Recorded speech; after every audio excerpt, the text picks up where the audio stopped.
A recent survey by the Commonwealth Fund found that health care is unaffordable for many Americans. 51% of Medicare recipients said they struggle to afford health care, with 42% admitting to skipping or delaying health care. So is direct price negotiations the answer? How do we make health care more affordable? Joining us in this discussion are our panelists, former Congressman of Oregon and now principal at William Jensen, Schrader, Craig Garthwaite, Director of Healthcare at Northwestern Kellogg School of Management, Dr. Gary Puckrein, President and CEO of the National Minority Quality Forum, and Melissa Mitchell, Executive Director of the Global Coalition on Aging. Here we go. Oops, I'm so sorry. Thank you. Thank you, Sarah. I want to go down the line and in a brief way do intros, but also one takeaway you want the audience, both in person and online, to take away on Medicare price negotiations. Congressman, we'll start with you.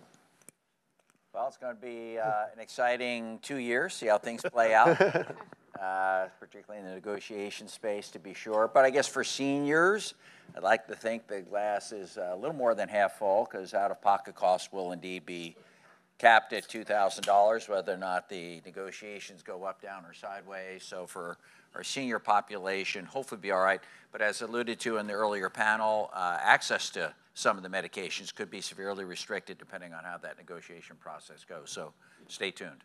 Great. Yeah, in some way, it was interesting to hear the sort of set of things people wanted out of the talk, which was like 20% want more access, 20% want lower cost, 20% want more specialists, which kind of illustrates the difficulty of doing health policy, which is very hard to solve all of those problems at once. If we are talking about sort of the drug price negotiations and access, in many ways it all just is an access question, but it's an access question over time. And so I share the Congressman's view. The seniors are going to largely be okay when it comes to drug price negotiation, because the pain's going to be 15 or 20 years down the road, right? We're going to get access in the sense of lower prices to drugs today by pushing down the prices on those drugs, which will decrease investment into the sector, and then 15 years from now we'll get fewer products. And so it's really, you know, if we're, like, who's going to be most immediately hurt? If you're like 40, 45 years old and you're going to live for 30, 40 more years, you're the one who's going to get fewer access to drugs going forward. And so the access problem is going to have to be somewhere. It's a question of where we want to push it off. I think the politics of DC, unfortunately, are such that things that are paying 20, 30 years from now are a very easy thing to pass in some ways, because it's like, well, who cares? Like I'm not going to be in Congress then. I'm not going to be around. I don't have to suffer the penalty, and I can promise all of the goodies to people today. I think that's what we're seeing, certainly from the current administration, but also from the supporters of the IRA. Gary? You know, I think IRA sort of sits on top of a really deeper problem that we have in American healthcare. We have a tiered rationing healthcare system. You heard some of the rationing from the doctor early on. And when you're rationing, you're necessarily going to produce inequities because you're picking winners and losers in the system. And IRA has a great opportunity to exacerbate that problem. And that's what we're deeply concerned about. There is nothing in IRA that actually deals with equity. And we have to get equity into our healthcare system. And that means we have to challenge the rationing that's going on. Formularies are rationing, right? They pick winners and losers. And we can't have, particularly in a government program, picking winners and losers in healthcare. And then finally, for me, I'm sorry, I only attended one eco course, and it completely baffled me. But the only thing I really picked out of that eco course is government price controls are not a good thing. I'm sorry. I ask my economist friends that all the time. How is it possible in healthcare that government price controls make sense when every other part of our economy we say it doesn't make sense? So anyway, I leave you with that thought. If you can find an eco major to tell you how government price controls make sense in healthcare, I'd love to meet the person. Melissa? Yeah, no, I'd love to pick up on some of those points, and I think we have to think about equity as we're looking at the impacts here. We want to make sure that there is access to these drugs to all of our communities. And then we need to look at the impact on innovation and access overall. You know, we see that in Europe, in some cases, that having similar price controls to these have led to a particular cancer drug reaching the market 240 days later than it did in the US, and that had a huge cost to upwards of 30,000 life years. And so we need to make sure that we are looking at this from a very equitable lens. And then also we have to make sure in the long term, exactly what Craig said, we can't stifle innovation overall. This has ultimate market impacts in terms of how it's going to impact individuals. We need innovation. How did we get here? How do we get to having longer lives and longevity? That's through innovation. That's innovation as simple as sanitation and refrigeration, but also innovation in healthcare and in innovation in new drugs. And so we need to make sure we continue to foster an environment that allows for us to innovate new drugs and make sure that as we have longer lives, we also have healthier lives.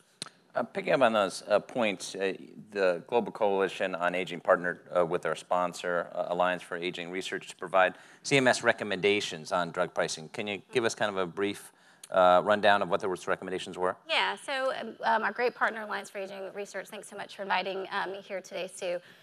We got together with the Alliance and 38 other patient and advocacy organizations to say what are the impacts of drug price negotiations overall. And we found that part of it is the process. How do you engage individuals? How do you engage beneficiaries? How do you engage advocacy organizations in these conversations? We think it's very important that in the process, we have to be very transparent. What are we trying to get out of these conversations? How are we reporting back to individuals? And how do we make sure that there's representation of those who are going to be most impacted by these conversations, actually contributing to the policy conversation. So that was really critical to us. It's very important that we don't discriminate based on age. We realize there's an inherent ageism across our healthcare system. Oh, you're getting older, or these things are going to happen to you anyway. Your life is going to be shorter in the long run, so we don't take as much consideration. And we have to make sure we remove that, and how we value drugs is very important. And then what I said about innovation is we have to make sure we focus on the long game in terms of where innovation happens.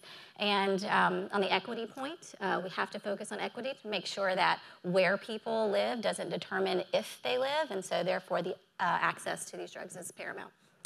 Well, speaking of equity, Gary, in September, the National Minority Quality Forum joined 18 other groups to form the Data Equity Coalition. Can you tell us a little about the coalition, why it was formed? So one of the problems that we have is that we don't disaggregate healthcare data, right?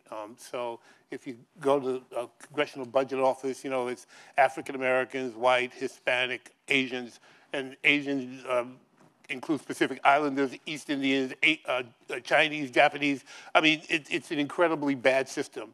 And so we partnered with a number of organizations to begin standardizing data collection, because you can't fix what you can't measure. And so we have to be able to distinguish cohorts of patients, and so we built that alliance to do just that. And by the way, I want to give a shout out to Blue Cross and Blue Shield, because they're one of the payers, and I want to say that we talk to a lot of payers. I think the payers are ready to change the system. They want to get paid for outcomes, and we need to give them that opportunity. And I just think that we're not reaching out the way we should with them to say, okay, let's get away from rationing, let's pay for outcomes, and part of standardizing the data is the first step in that direction. Could that be done administratively, or does that Congress need to step in on that? So what's happening, Congress gives each of the agencies mandates to collect data, and so they're all collecting different data sets, and so somebody needs to harmonize over there at Congress so that we get one set of data that actually, standards that is, that actually allows us to measure the health of the American population. Our future is really about controlling health outcomes. That's where the science is taking us. We're getting incredibly smart. If you look at what's going on in cancer, it's amazing. Look what's happening in diabetes. We're extending life. HIV is now a chronic disease. Hepatitis C is a cure. And here we're having this conversation about pay for. I'm sorry. I think we're missing the boat here. Craig, you study the relationship between health insurance expansions and drug prices. What is the impact of prescription drug prices here? What do you mean exactly? Just on when you look at the implementation of this law, what are you most concerned about? So I think it's going to be a real question about what drugs we pick, and Dr. Collins talked a bit about this as well, as to what are we trying to target, and what are we trying to get out of this system. So I think it's going to be an interesting 2 years in the sense, first, of seeing what those first prices are that come out. of the, I mean, I guess we'll use the term negotiation. I don't really think you can call this a negotiation. I guess like you negotiate with a mugger when they show up. It's like your money or your life. I mean, technically you've got two options there, but I think most of us don't think of it that way. Here, CMS just has an amazing amount of power when it comes to this. It is a accept our price or leave the Medicare system entirely with all of your drugs. Not just with this drug, with all of your drugs. We wouldn't allow private payers to have that kind of conversation. That would be an antitrust violation. We wouldn't allow prescription drug companies to do the opposite and say, you either take my price for all my drugs or I take all my drugs away from you, right? The FTC would clearly make that an antitrust violation. But the CMS, because the government agency, is able to do this. And so seeing how they choose to wield that power, I think is going to be very informative here. They're instructed in the law to get the lowest price possible. The lowest price possible is zero. Right? I don't think they're going to do that, but that is the lowest price possible. So how much credit are they going to give you for your clinical value over a therapeutic substitute, right? We talk about drugs like Entresto, which are really good for heart failure, but we've got a lot of people who don't fully respond to that, depending upon the type of heart failure they have. We want more treatments to use in combination with that. We know there are companies trying to invest in that. Are they going to get rewarded if they provide more therapeutic value over what's classified as a therapeutic substitute? Those are the kinds of questions we need answers to, and we'll get those over the next 2 years. Kurt Schrader, you were in Congress when the Inflation Reduction Act passed. It started out Build Back Better, and then it was kind of cut in half. Take us behind the curtain of how this policymaking happened and maybe some of your concerns of how the policymaking happened. Well, the theory was it was a Build Back Better. I would respectfully suggest that actually there was no written language to a lot of the social programs that some of my colleagues were very interested in including. Some were very good, but again, came at a significant cost and did not have the bipartisan support that some of the other elements had. It was interesting to see how things played out. H.R. 3 was the original vehicle, had been a Democratic priority for several years, couple of Congresses, and it failed each time it came over to the Senate. And to some of us, that looked like doing the same thing again and again, expecting a different result, but the definition of insanity. So some of us tried to come up with a way to make it work. The drug, a lot of pharmaceutical companies I talked to were all on board. We're sharing some of the cost to reduce senior copays. They get no credit for that. The pharmaceutical industry gets no credit for coming in along with the insurers and saying, hey, you know, this is an area we are willing to step up and deal with, help close that donut hole at the end of the day and make it happen. I remember having conversations as a problem solver with Senator Grassley on the inflationary rebates, not a huge popular thing amongst my Republican colleagues and some of the companies, very concerned how that could play out at the end of the day. We'll see. I mean, that's now into effect, so we'll see how that either affects access to some of these drugs or you know, dissuades people from making them in the first place. So, but these things are, you know, frankly, folks were stepping up, willing to deal with that. The bigger issue was the drug price negotiation. That was supposedly the holy grail, and as has been alluded to here, I think it's very questionable as to whether or not we actually have a negotiation process going on. It is totally, I think, in CMS's hands to see if this either works or does not work at the end of the day. They do have somewhat unilateral control. They're being sued, as you well know, by every single pharmaceutical company whose drugs are on the list. I think it would be malpractice if they didn't at least step in and question the constitutionality, the legality, the trust issues that Greg alluded to. But we tried to find a sweet spot, if there is such a thing, between stifling innovation completely, which H.R. 3, in my opinion, did. 30 to 40 drugs would not come on the marketplace every year as a result of the way H.R. 3 was written. That's pretty substantial. I talked to my seniors back home in my district, and they were when that got out, they were very concerned. All of a sudden, drug price negotiation took on a different flavor. And so I tried to, with some of my colleagues, ameliorate some of that.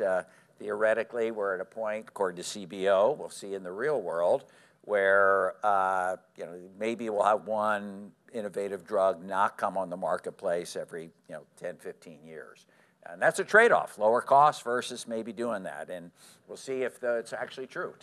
To have the panel's whole point over the next few years, as a member of the United States Congress for more than a few years. You know, you propose things, you legislate, and then you realize, well, this didn't work out quite the way I thought it was going to be. It's not really real world efficacious. And everyone in this room will hopefully push back, give us feedback on what's working, what's not working, how draconian CMS is or is not at the end of the day. I mean, the penalties, I think, are outrageous, both the excise tax and can't sell any drug on the marketplace. That's kind of wrong. You know, I don't think that passes muster with Democrats or Republicans at the end of the day. You know, the law self-mandates that the prices have to be, at least depending on how long the drug's been off patent, you know, 75% down to 45%. And that's pretty substantial. CMS could bring it to zero. If they do that, I think the world will be a different place, and CMS will be a very different place at the end of the day, because that would be terrible and catastrophic. Do you think there's enough congressional oversight on this issue? I don't think there's a whole lot right now. I'd be curious what my good friend Representative Bouchon and Barragan think at the end of the day. I think we're waiting to see how this plays out. As most everyone in the room knows, and was pointed out earlier, most of the provisions are only now starting to take effect. The drug price is a couple of years off. The copay stuff will be probably, you know, this next year they'll get a huge benefit, but it'll be, you know, more effective in 2025. So to stay tuned. The more they hear from you at the end of the day, the more Congress will be inclined to do a little oversight. That's the real world.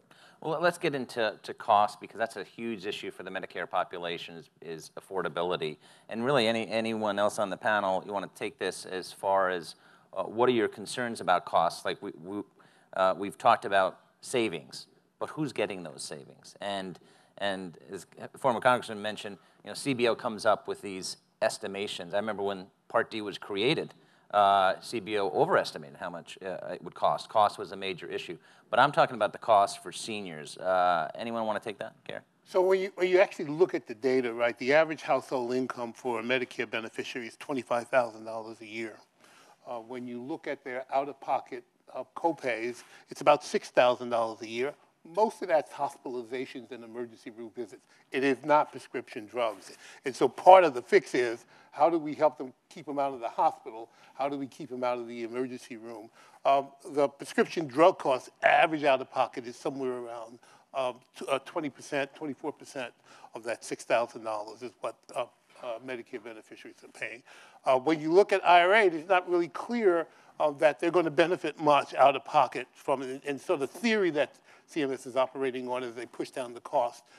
They're going to lower the out-of-pocket. But when you go in and actually look at the data, about 50% of Medicare beneficiaries are on low-income subsidy, right? So they're already getting the benefit. And if you really wanted to help them, help more Medicare beneficiaries, you'd fix the low-income subsidy and bring more of them in. You'd have to go into this elaborate drug pricing, whatever, in order to get to help Medicare beneficiaries have lower prices. And the point I want to make, because it's incredibly important here, is that we're not looking at the data, right? We're making all of these policy decisions without looking at the data.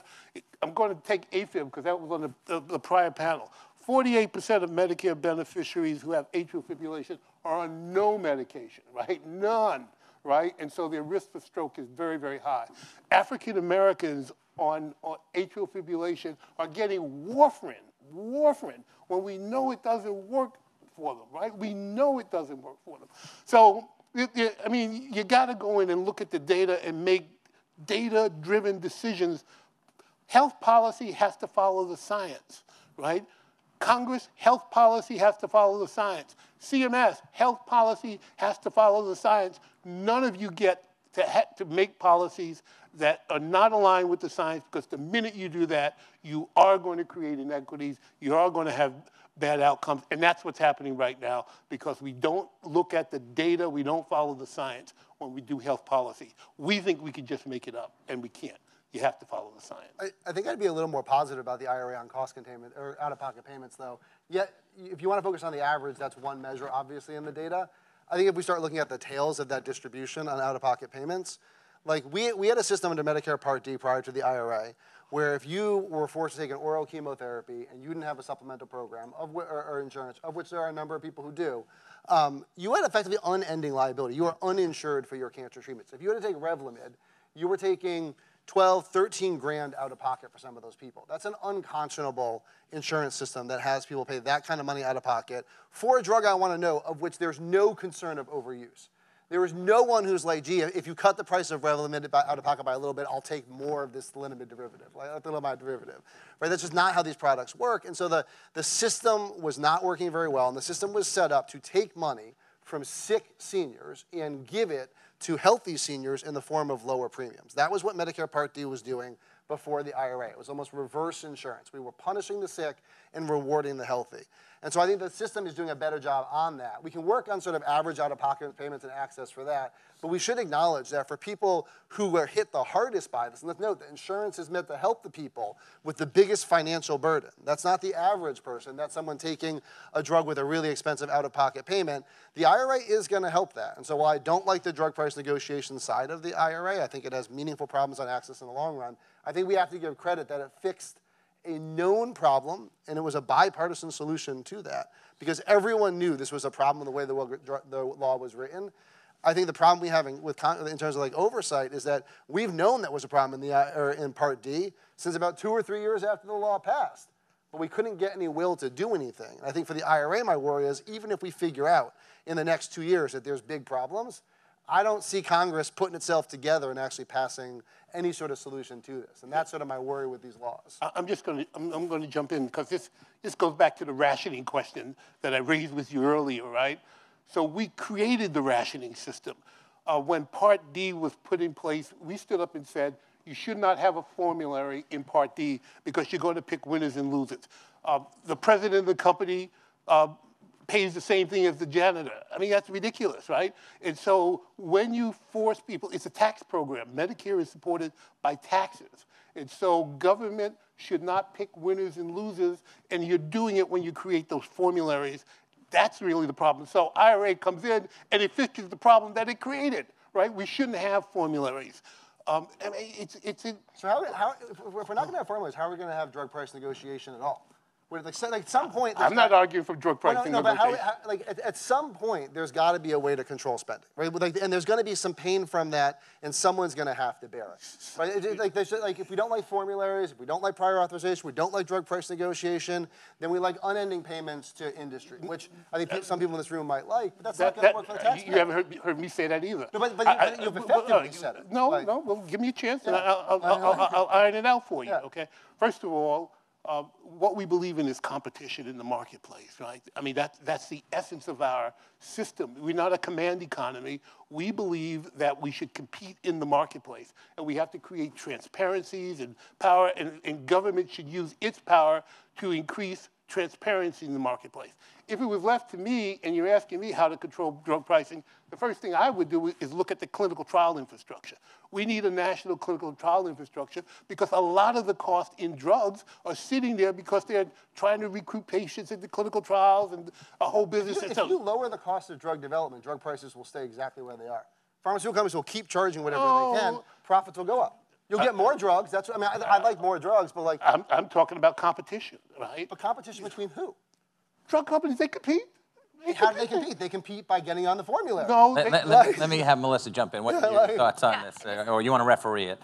This is a great conversation. I think we need to have it. Maybe we'll continue it afterwards. But I think when you think about the cost to individuals, and you think about cost to beneficiaries, cost to Americans, I think, yes, in the short term, we're seeing benefits of it. But then overall, what are the costs? Because access, to me, is also a cost, right? So if you limit the access overall, and if an aging individual has multiple chronic conditions, have been on a number of these drugs over time, and they're with the monitoring and the picking winners and losers situation, if we have to switch a drug because of the rationing, then that is not going to be good for individuals. So I think when we look at overall, what does this mean for our parents? What does this mean for us? What does it mean for us down the line? As someone who takes one of the drugs who's on the list right now, I worry down the line, 20, 30, 40 years, what is that going to look like? What is the overall cost to be if I don't have access to that medicine? So non-medical switching because of cost, and not because of what I talk to my doctor about or because of what a payer does or does not pay for. We cannot have that in the system. And to me, that's the biggest cost that's going to have an impact on Americans. So I guess I'd point out that while we're talking a lot about the drug price negotiation. That will have a huge impact potentially on innovation going down the road, what pharmaceutical companies do. You know, the drug price problem is not just pharmaceutical companies. Their price increases over the last few years have been actually fairly minimal. What are other parts of the system we need to be looking at? And I know my friends in Congress right now are looking at the pharmacy benefit managers right now. You know, what role do they play with this kind of inverse, converse, inappropriate, you know, rebate that they get at the end of the day? But how do you deal with that without increasing premiums inadvertently on Medicare beneficiaries? That's a problem my colleagues have to struggle with. And frankly, Congress is stepping up and doing some oversight and actually working in this arena to make sure that we're not just pushing on one spot of the balloon to have it pop out somewhere else. They're looking at the whole drug price cost system to make sure that there's an opportunity to deal with that. And I respectfully think that my friends in Congress will step up on some of the draconian penalties that are in there. I think they're things that slipped in under the radar. I think that's a Democrat and Republican issue at the end of the day.